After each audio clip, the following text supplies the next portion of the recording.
And as he passed me, he goes, "Good to see you, congratulations, brilliant result." And he sort of swanned off. And then I went into the bar and was like, David Cameron's really nice. I didn't think he'd be that nice to a Labour MP. And it's like, he obviously just assumed you're a Tory.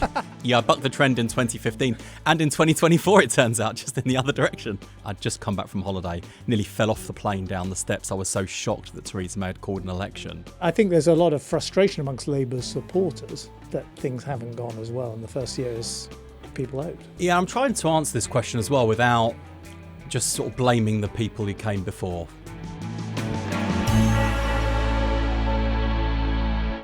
Well, welcome to the studio here in Hoxton. And as you know, if you're a regular listener to the show, we sometimes invite in our Political Currency Gold subscribers to take part in our show. And we've got one right here. We have got Wes Streeting, who is not just a Political Currency Gold subscriber, but he is also the MP for Ilford North, and he is the Secretary of State for Health. Wes, thank you so much for taking the time to come into our studio today. First time caller, long time listener, so it's great to be here. And you're in Ed Balls's chair, you see. You're his understudy today. Yeah, I'm admiring the studio and preparing for my life after politics. He's actually got a real golden rule here somewhere, which is like a metal golden rule. I'll show you, and various pictures with Gordon Brown, and I've got my coalition stuff and the books he's written and so on. And he is interrailing, I think, with the Home Secretary at the moment. So you are his stand-in. And in the meantime, I'm going to ask you just a sort of generally reflect on your first year in government, because you were an opposition MP, a pretty effective opposition MP. I remember you being on the Treasury Select Committee when I was Chancellor. The thing I like most about you at the moment is you look like you are loving government. That is true. That is an accurate impression. And, you know, I spent 9 years in opposition. I was elected in 2015. I came in with a majority of 589. We had bucked the trend, actually. We were 83rd on Labour's list of targets. So Ed had to win over 100 seats to become Prime Minister. Mine was deemed to be the 83rd most winnable. And while we lost almost all of the seats in the top 10 and pretty much all of the others on the target list, we got I think the biggest swing from Labour to the Conservatives of any seat that we'd won at that general election. To the extent where, I'll never forget, I think it's like maybe first or second week, and I was downstairs in Parliament, on my way to the Strangers Bar, and David Cameron, as Prime Minister, comes bounding down the corridor, all his kind of people around him. And as he passed me, he goes, "Good to see you, congratulations, brilliant result." And he sort of swanned off. And then I went into the bar and was like, David Cameron's really nice. I didn't think he'd be that nice to a Labour MP. And it's like, he obviously just assumed you're a Tory because the Labour Party hadn't won any seats. And so from that moment, I've always felt privileged and lucky to be an MP. But the first 9 years, I mean... I did 9 years in opposition as well. It's not a bad place to start in Parliament. You definitely learn, but compared to your first 9 years, I mean, the country just went down the pan after I got elected. By the way, that was a coincidence, not causation. But, you know, you came in 2015, we thought, OK, at least we know where we stand. The Tories have got a majority. We didn't really expect that. But it's all about the next election in sort of 2019, 2020, where you'd hope Labour could bounce back and win. And instead, we elected Jeremy Corbyn as leader. We had the Brexit referendum. We had all of the general elections and all of the prime ministers since. And even after 2019, where Labour hit rock bottom, worst defeat since 1935, there was a sense of, let's hope the party now gets its senses together. I mean, some people were talking about creating a new party on the left, weren't they? I mean, centrist Labour folk were saying 2019 was... like the end. The hard left had captured the citadel, and we're never going to have a Labour government again. Yeah, and I never bought into the sort of the Change UK project for a whole bunch of reasons. Partly, I didn't get a sense there was a real political project that underpinned it. Partly my tribal Labour politics, and partly because in a two-party system, I felt it'd be irresponsible to surrender Britain's mainstream opposition party to the hard left, and I stayed and fought. But it was still, I mean, this is one of the interesting things about how people talk about Keir Starmer now as a leader. It was not inevitable that he won the leadership election after 2019. It certainly wasn't inevitable that he won the general election last time. And so there was that sense of palpable relief when Keir was elected Prime Minister, but of course we were leader of the opposition.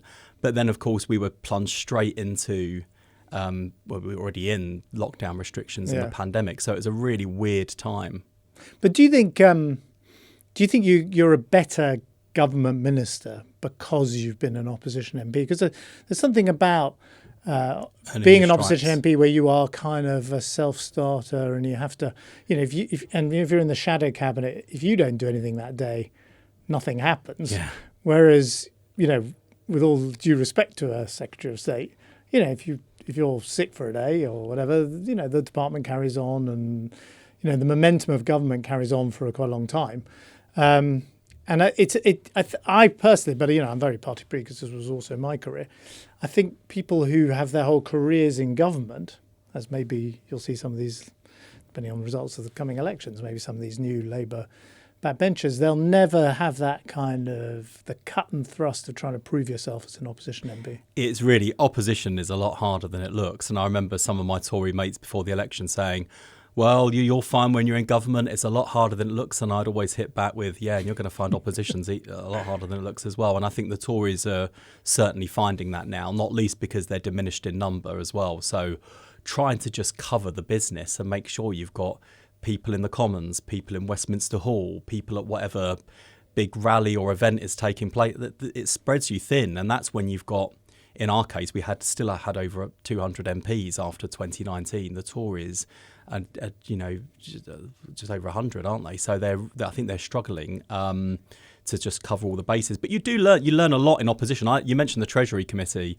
I loved being on that committee. That was a really great committee to be on. I learned a huge amount about the economy, about the political economy, and taking on the Chancellor.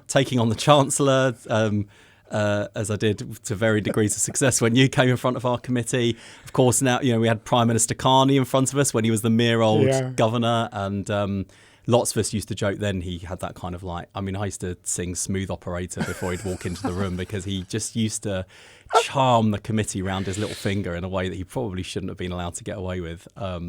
So I loved that period. But opposition is futile. You go in, you make some arguments, you lose. You go in, you make some arguments, you lose. Government is just completely different, and there isn't a single day, I think, in the last year where I haven't reminded myself that I'm probably doing the best job I have. Well, no, certainly the best job I've ever had, but also the best job I'm likely to ever have. So it's an amazing feeling, even when things are really, in fact, especially when things are difficult. I remind myself of that. But I do like that attitude. I'm not just saying that because you're here. Because I come across quite a lot of your colleagues, and some of them are quite kind of downtrodden, and they're telling me how difficult it is, and they don't look like they've got a smile on their face. And look, obviously you've got problems every single day, and we're talking while there's doctors' strike. And you're still kind of positive. I get the feeling you're thinking every single day I do this job, I'm going to enjoy and get the most out of and find fulfilling. And try and move the dial in the right direction every day. And I always try and make sure there is one thing that I have done every day to move us in the right direction. And sometimes they're big things, sometimes they might be small things, but just not to kind of waste a day and waste the opportunity that we've got. What do you think you've learned, though, in the last year? So obviously the disadvantage of being in opposition, I only ever had one job in government, which was Chancellor. I was never a junior minister. I didn't do a departmental job. You've gone straight into Secretary of State for Health. What have you learned that you didn't know about government after 12 months? What are the things you go, now, although I was a close observer in Parliament, I didn't realise this or I didn't realise that? There's a lot. It is a steep learning curve. And I did the health and social care brief in opposition. So I sort of came in with a good understanding of the issues, the stakeholders, what we wanted to do, how we wanted to go about it. And that's definitely been a big advantage, having done the job for that long in opposition. But there's still lots about the running of government that was a genuine surprise. For example, I hadn't appreciated the extent to which the Treasury is actively involved in the day-to-day decisions of departments. So when I came in, so first few weeks, and I decided to find just under £100 million worth of savings within my existing budget to spend on recruiting GPs, because we had lots of unemployed, qualified GPs, lots of people struggling to find a doctor's appointment, and I thought this is bonkers. And I, maybe not unreasonably, expected that it was just as simple as saying, okay, I'm going to take £100 million from this bit of my budget and I'm going to put it somewhere else. And then the Treasury came back with a whole load of questions, and actually quite a lot of institutional resistance, saying, "Oh, hang on a minute, you've only just come in and you don't know what your outlook's going to be." And they had all of these. I mean, looking at the time, I thought it was kind of excessive micromanagement. In the sort of weeks and months that followed, I actually built quite a lot of sympathy for the Treasury as an institution and its relationship with my department and the NHS, that I could understand why the Treasury was quite so cynical. But it took, working with Rachel as Chancellor and Darren Jones, the Chief Secretary, to overcome that initial opposition from the institution to move the issue on. And I hadn't expected to have to do that much upward management and engagement with the Treasury as an institution as I've had to do.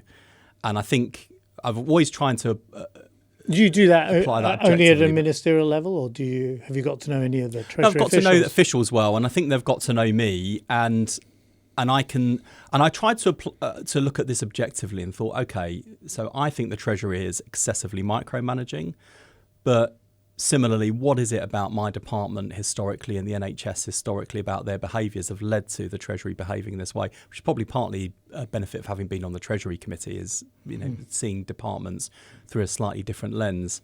And there were some funny meetings with some of my officials in the department early on.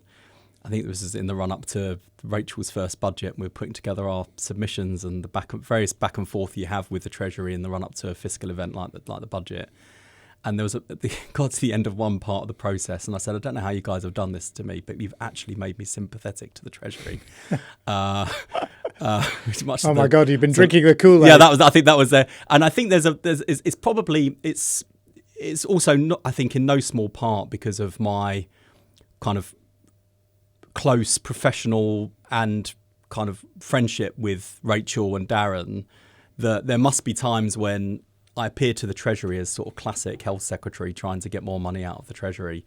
But there must be times to my own department, the NHS, where they must think, oh no, the Treasury's got one of their own in that seat. And I do try and look at it objectively, because I think it's the job of the politicians to come in with a clear sense of our own political priorities, a clear sense of our direction, but not to become absorbed into institutional behaviours, and certainly not to adopt and champion just the sort of traditional Whitehall ways of working, and I think some of the siloed nature of Whitehall, which I think is unhealthy. I think it's our job as a political team to sort of break out from that. And again, having been forged in the fire of opposition with the cabinet, there is a closeness and a camaraderie across the cabinet, which I suspect is fairly unusual. And certainly, I mean, I'm a big fan of political memoirs and diaries and things like that. And I sort of struggle to think back to a cabinet. I think opposition teams often bring that into government. So I think the Cameron team, we were in a coalition, but the Conservative end of that was close. Yeah. The Blair-Brown team, from what you could see in 1997, and with Robin Cook and Donald Dewar and David Blunkett, there was a kind of camaraderie there that only frayed over time. Yeah. So that's true. Do you think?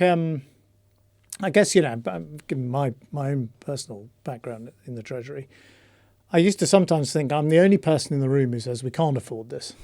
You're like the kind of adult in the family who says, "I'm sorry, we can't just go on another holiday or buy another toy or whatever." Yeah.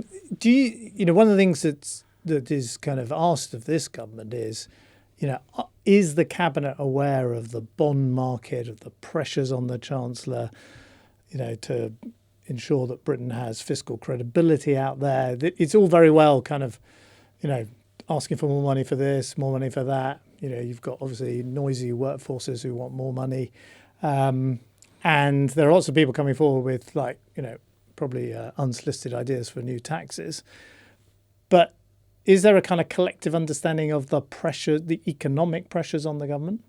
I think so. I think one of the things that Rachel is very good at doing around the cabinet table is kind of sharing that insight with the cabinet about the different constraints that she's operating under. But I sometimes sit there at cabinet meetings week by week, looking around the table thinking who's got the most difficult job this week. Because you look at the range of pressures that we're facing, domestically, internationally, economically, public services, the expectations of the country, the pain that families are feeling in their pockets. And, I'm always conscious that over and above everyone else, Keir and Rachel are carrying all of those pressures together. And so I think it is our responsibility to say to our own departments or own audiences or the people that we're responsible for, or the services that we're responsible for, you need to understand that we can't do everything for everyone everywhere all at once. And do you find you're obviously deployed on the media because you're a pretty effective media performer, not just on the health brief, but sometimes to sort of defend the position of the government. One of the things that is said about Keir Starmer, and I just don't know if it's true or not, is that he's quite a sort of loner in Downing Street. He doesn't have a kind of team of buddies. David Cameron had people like me and William Hague and Michael Gove back then and so on, who were, as well as his sort of personal team in Downing Street, like Ed Llewellyn and Kate Fall and Gabby Burton people. He had a kind of bunch of senior cabinet ministers who would lean in to help him solve his problems and sometimes put their own kind of departmental brief to one side. I don't get the impression that in that respect, Keir Starmer has a kitchen cabinet. I don't think he's ever operated as a conventional political leader.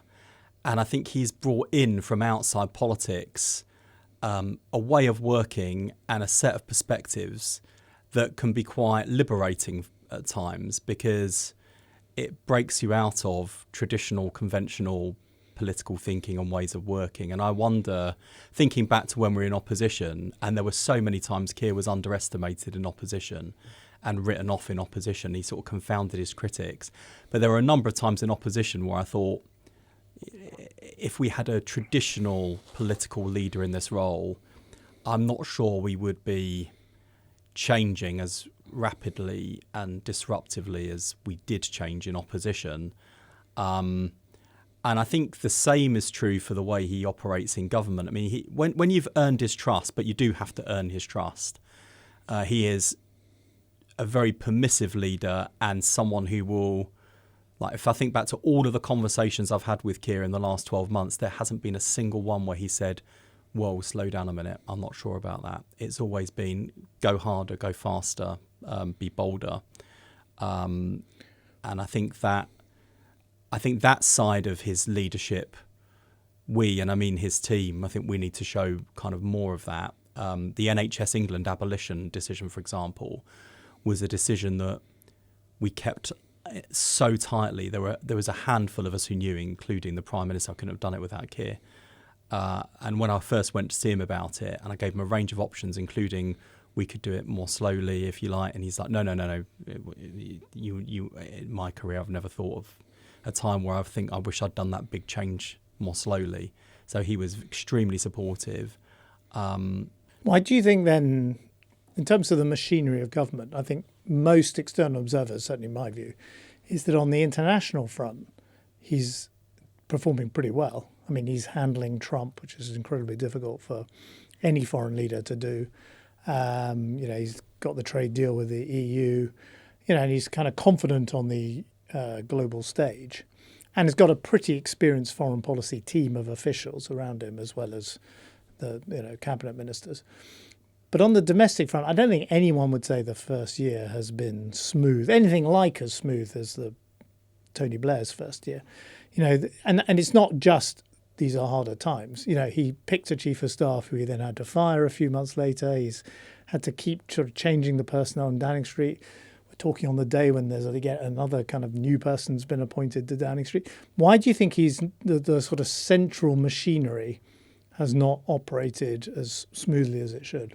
Well, I think on foreign policy, I think there have been a number of very demonstrable achievements, and crucially, I think they're also wrapped in a story about what he's trying to do abroad, which is it's not being a world leader for world leader's sake. It's spending time abroad, building relationships and alliances to deliver for people at home. And the great thing about the US trade deal, the EU reset, the India trade deal, is that, I mean, particularly in terms of the US and India, I mean, India's famously protectionist. These are deals that have eluded previous governments and where we've had demonstrable and relatively, compared to other countries, outstanding and notable successes. And they're things that will deliver for people here at home. So the US trade deal, I mean, there are thousands of jobs at Jaguar Land Rover that have been saved thanks to the personal leadership of the Prime Minister. And with foreign policy, it's one of those areas where, yes, there's a whole team, but ultimately there's one Prime Minister who's in the room for critical moments. And I think he has objectively excelled in terms of that leadership. And when you talk to, other governments about how Britain is viewed and how Keir is viewed, he's held in a lot of respect. And I think he has restored that almost traditional sense of Britain as the pragmatists, the problem solvers, the deal makers, the people you want in the room to kind of help countries come together and solve problems. And I think he's very good at it. I think domestically we have had a whole number of achievements. And I think about the things that we've done in our first year. I could rattle off a whole list of NHS ones in terms of waiting lists. But child poverty, for example, the decision we've taken on free school meals will lift 100,000 children out of poverty. The last Labour government, which was lauded for its record on child poverty, did 400,000 over 13 years. So that's not a bad start.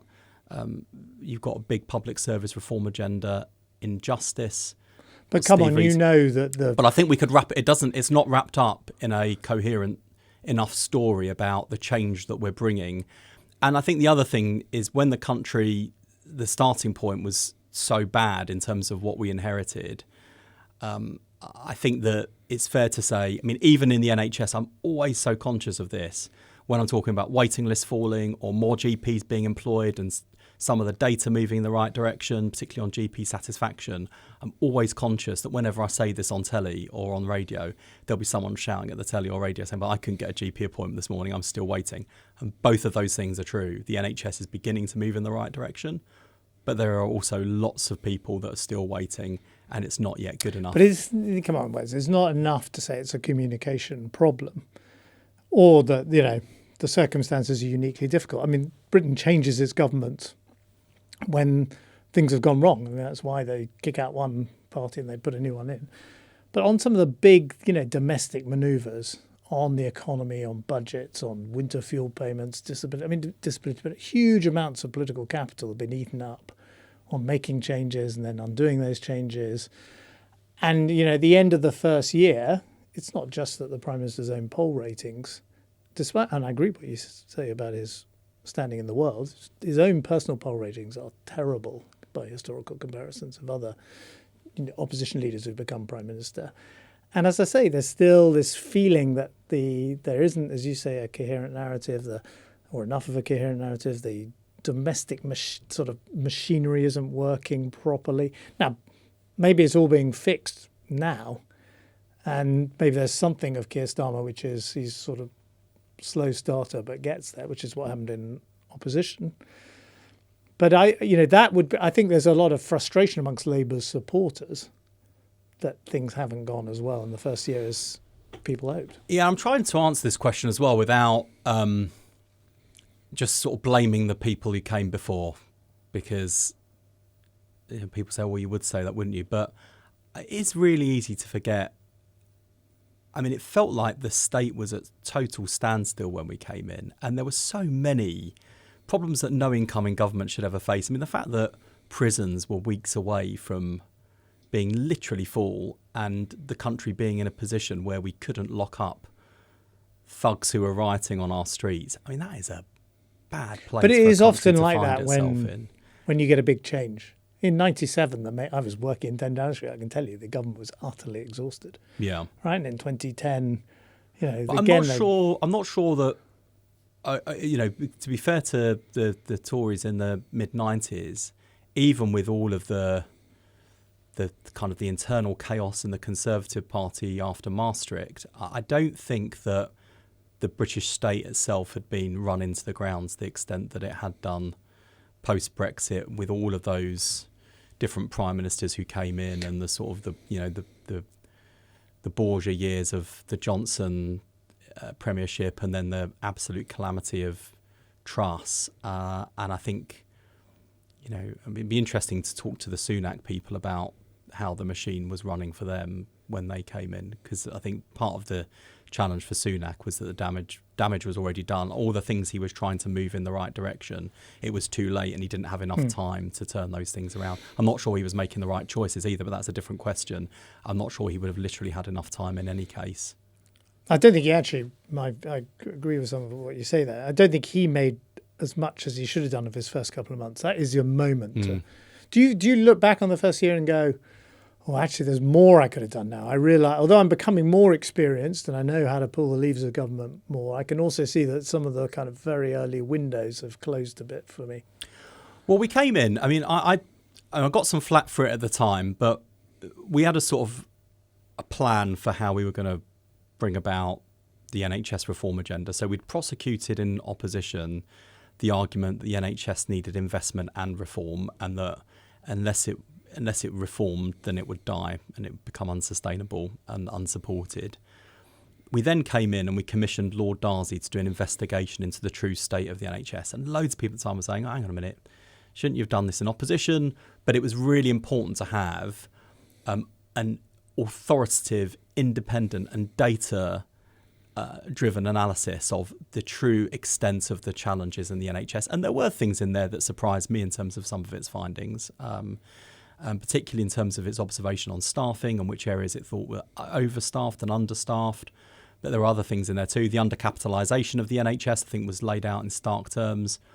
And then once you've got that analysis of what's wrong, then you can write the prescription. And I don't think we've wasted at all the first year. We've not wasted a minute in the first year in terms of the reform agenda, what we've been doing, the delivery that we're beginning to see reflected in the metrics. But again, taking time to do the 10-year plan, to mobilise the whole system around it, to consult extensively. We got flack for that too, but I think it was absolutely worth it in terms of having a clear story to tell about where the NHS is, where it needs to be, and the journey we're going to take people on to get there. Because I can't turn the NHS around on my own. I have to mobilise 1.5 million people who work in it, and I have to get democratic consent for it as well. And obviously you got that in the last general election, but you need to keep that public support and understanding of what you're doing and why. And so we came in with a really clear sense of those things. I think on reflection, the NHS England abolition maybe could have been something that we announced in the first week. Did you have that in your head in opposition? No, that was the problem. No, that was the problem. I sort of... It was only when you saw it, you thought, I've got to get rid of this thing. Frankly, yeah. I came in really resistant to doing any structural change. And I was really resistant to... So did we. To that. Yeah. Didn't work out. To be fair, Andrew Lansley had it all worked out. He just didn't tell you and David Cameron. He didn't share it, no. And that was the other thing. We reflected really carefully on Lansley. And don't get me wrong, when you sort of read what Andrew Lansley was doing and why he was doing it, it wasn't like completely mad, but the way he went about it and the level of changing everything everywhere all at once, I think was way too much. We were in a coalition, and understandably Liberal Democrats didn't like some aspects of it, and then Shirley Williams in the House of Lords started to fill it. Anyway, but there was no pitch rolling for it either, and some of it was ill-conceived. I don't think it solved the problems it wanted to.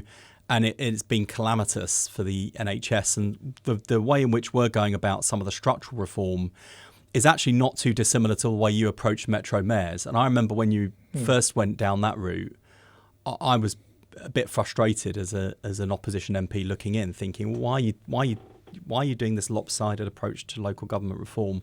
Why aren't you having a consistent approach to local government organisation and mayors across the country? But I think if you'd done that, it would have been a spectacular failure. And instead, setting up that Manchester mayoralty, having Andy Burnham kind of taking the lifeboat away from the bonkers nature of Parliament at the time to go and lead it, being so spectacularly successful in the way that he's led it, that's meant that it's been held up as a model for others to follow.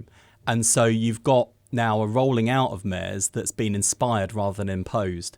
And we're taking a similar approach to NHS reform, whether it's GP models or... devolve. Do what we did in Manchester. That's exactly what we're doing. We're devolving a hell of a lot more. I wish we'd done... We started that in Manchester, and if I'd stayed in office... Over-centralisation is a really big problem with the British state. It's not the only... I mean, that's the other big... Going back to one of your earlier questions, that's the other thing that's really, I suppose, shocked me in a way, is... I'm quite cynical about the state anyway for someone on the left in that, I come from an unconventional background, shall we say, in politics. So I grew up in poverty, had two of my grandparents in prison, grew up on benefits.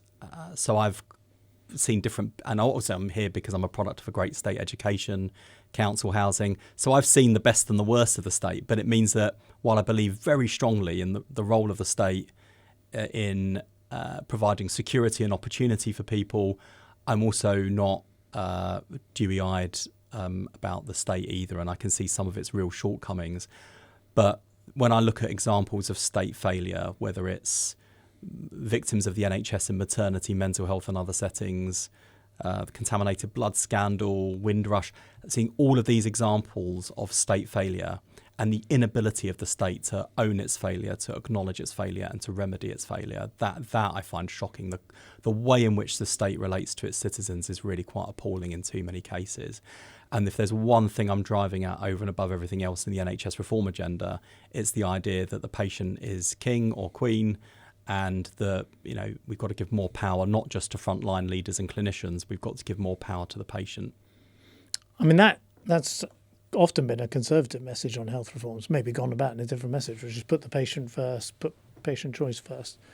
Tony Blair, by the sort of latter part of his premiership, I think was getting his teeth into health reform and saying, OK, the NHS can be something. The NHS means two things, doesn't it? It's a national health service in the sense that it's free at the point of use, paid for out of general taxation. But it's also a national health service in that most people who work in it are employed by the state. The doctors, the nurses. Yeah. That's why you have these big, you decide the pay of tens of thousands of doctors or hundreds of thousands of nurses, which wouldn't happen in healthcare systems in most other countries. Blair was kind of eating away at the edges of that and getting, private providers to do, hip replacements, knee operations and the like, and getting the GPs to do more diagnostic things. But that all died, basically, didn't it? It died partly because of the change of Labour leader. It died then because of the problems with the Lansley reform. Yeah, Lansley came in, did his reform, and then my sense is, and I had quite a lot of Conservative friends say this to me during the last Parliament, but it sort of became the third rail for Conservative politics. No one wanted to touch the NHS after that because it was seen as just too toxic.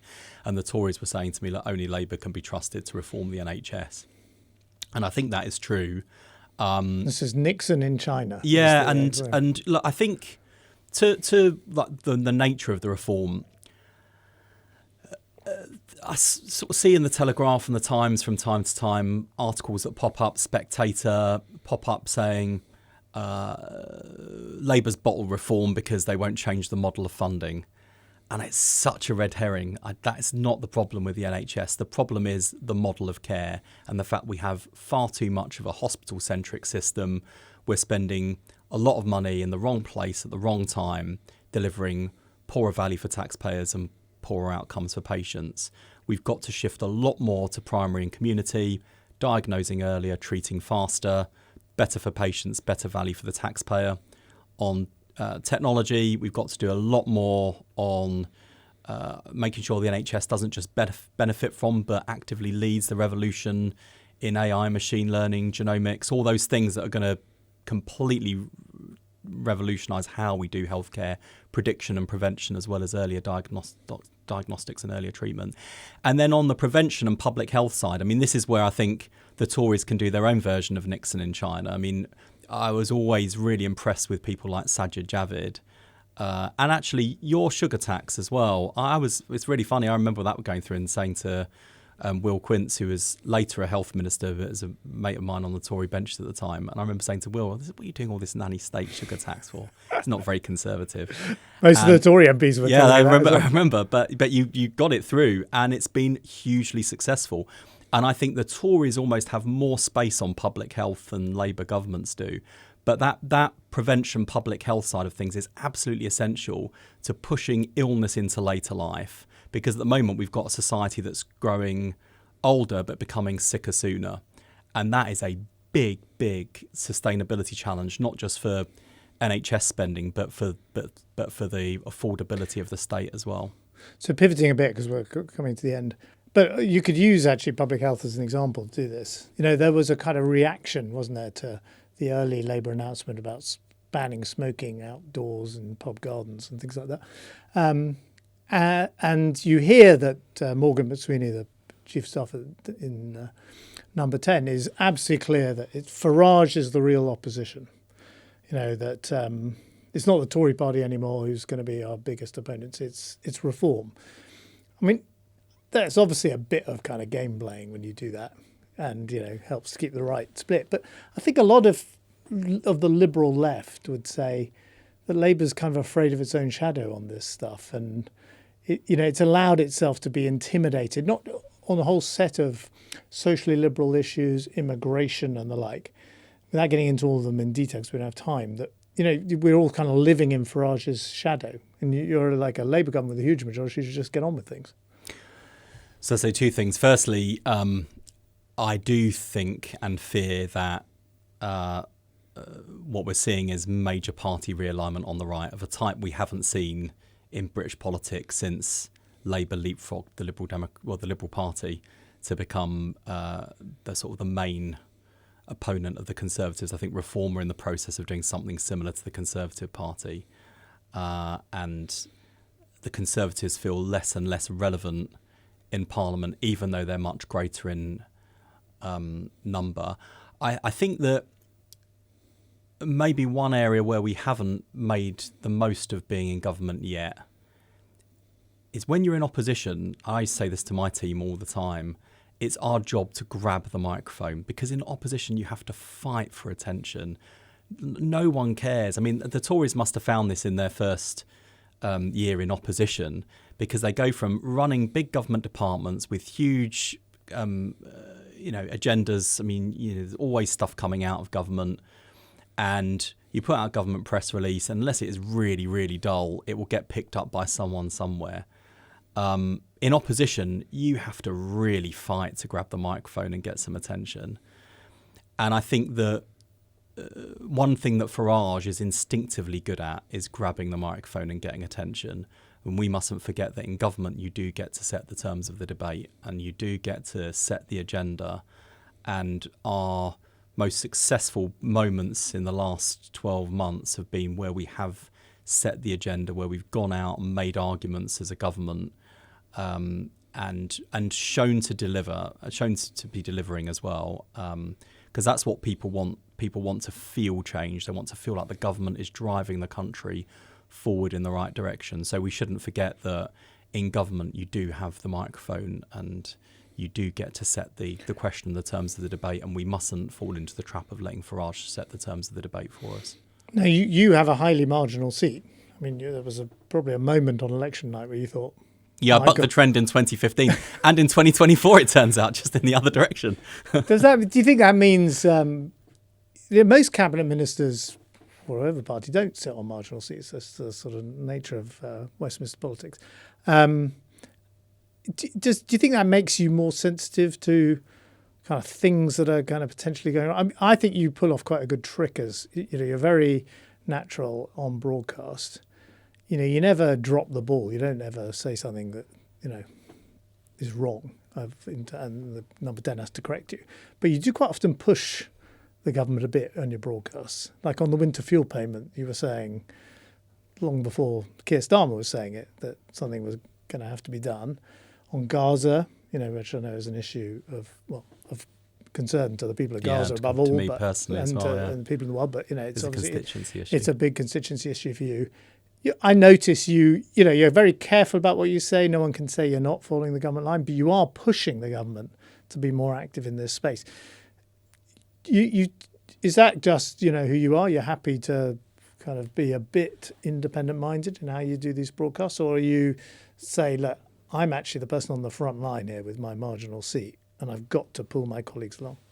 Well, I'm a team player, and I like being a team player. And one of the things that I did not enjoy in the Corbyn years was being so off-beam with the Labour leadership at the time. I'm not an instinctively disloyal person, but there were so many things about that leadership, from the response to Skripal poisonings, anti-Semitism in the Labour Party, the party's position on Brexit. There were so many fundamental things where I just thought, well, I'm not going to leave the Labour Party, but I'm going to be true to myself and to my values and to what I think are in the best interests of my constituency and the country. I have not had a single day in government and under Keir's leadership where I felt that same dilemma. Although, of course, he took the decision to serve in Corbyn's shadow cabinet and became the Look Labour where leader. he is now. So there you go. And thank goodness he did, frankly. But I think that the position I sort of find myself in now is in some ways a liberating one, which is a funny thing to say for someone with a majority of 528, which is there's one thing I've learned over those 4 elections that I fought as a parliamentary candidate and won, each of them where I went into it thinking I'm out. So I didn't think I was going to win in 2015 when I saw the exit poll. I didn't think I was going to win in 17 and 19. In fact, when Theresa May, I'd just come back from holiday, nearly fell off the plane down the steps. I was so shocked that Theresa May had called an election and genuinely felt like I'd been handed a redundancy notice and thought, all right, here's my notice, I'm out. And then, 2024, that near-death experience at the ballot box, it's liberating in the sense that you never know how long you've got in politics. My brush with kidney cancer taught me you never know what's coming around the corner in life either. So you just have to live your best life, put your best foot forward, work hard, show you're delivering, not waste the opportunity. And if I'm here after the next election, brilliant. If my constituents have other ideas for me, well, if there's a vacancy in Ed Ball's chair, I'll give you a ring. But, I just think I'm in it to win it. We think you're going to be around for a while. We were the future ones. We know. There's a final question. Where do you spend your holidays? Aren't easy for cabinet ministers, are they? We've discussed it on the show. And you've got, all sorts of things like doctor strikes that can get in the way. But, if there aren't problems, where are you going to spend the summer? Yeah, so I was actually going to be in France for one of my special advisors got married, but I stayed here because it was during the resident doctors' strikes, and there was no way I was going to leave the country during that. But I'm hoping, all being well, to spend a week in Italy and then a week with family in Cornwall. Not the Cotswolds with all these Trumpian, people and all that. No, sadly, that's not my scene. Not my scene. But the Cotswolds are very lovely, and I'm sure they'll have a lovely time there. Wes, thank you so much for coming in. It is much appreciated, and we're going to let you go with one of our kitchen cabinet red mugs. Well, I'm so glad you offered, because I was just going to take it, to be honest. It's Ed's. I don't mind. Sorry, Ed, I'm taking your mug. Thanks very so much.